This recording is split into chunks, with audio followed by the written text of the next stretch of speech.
34th question. Write action and reaction forces observed by you in your daily life. Observed by you in your daily life. Brushing, bathing, eating, writing, driving, walking are the example of action and reaction forces.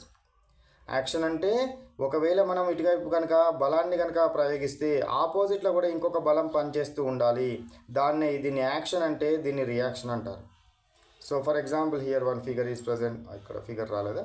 సరే, ఇక్కడ figure రాలేదు. Okay. So for example ఏదైనా ఒకటి తినండి, ఏదైనా ఒకటి తీసుకోండి.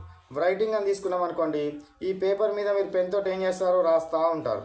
అంటే ఈ పెన్నుతోటి పేపర్ మీద మీరు ఫోర్స్ని కనుక అప్లై చేస్తే ఈ పేపర్ కూడా పెన్ను మీద కొంత ఫోర్స్ని అప్లై చేస్తుంది. ఆ ఫోర్స్ని ఏమంటాము అని అంటే ఫస్ట్ ఇది యాక్షన్ అంటే నెక్స్ట్ వన్ది రియాక్షన్ అంటారు. నెక్స్ట్ రాకెట్ని కనుక తీసుకున్నారనుకోండి, ఈ రాకెట్ నుంచి బయట వైపుకు మొత్తం గాలి అంతా వేగంగా బయటకు వస్తుంటే, ఇటు సైడ్ వస్తుంటే రాకెట్ ముందు సైడ్కి వెళ్ళడం జరుగుతుంది. ఇది యాక్షన్ అయితే ఇది రియాక్షన్. ఇది action and reaction forces. Next 35 question. Did you ever experience slipping on a floor? What conditions caused you to slip? ఎప్పుడైనా మీరు జారిపడ్డారా, స్లిప్ అయినారా అయినామని చెప్తాం. అవ్వడానికి గల కారణం ఏంటి అంటున్నాడు. ఏమిది కారణం ఏంటిది? It was due to less friction between my foot and floor.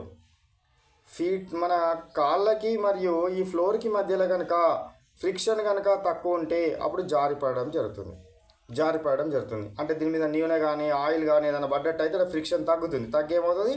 మనం జారడము జరుగుతుంది. 36th question.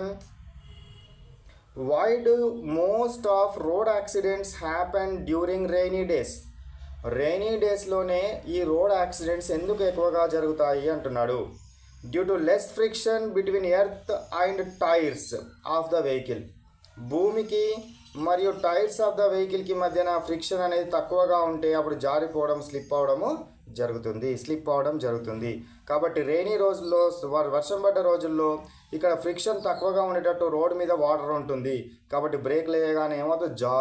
జారుతుంది. సో అది ఫ్రిక్షన్ అనేది తక్కువగా ఉంటుంది. అందుకే యాక్సిడెంట్స్ ఎక్కువ జరుగుతాయి.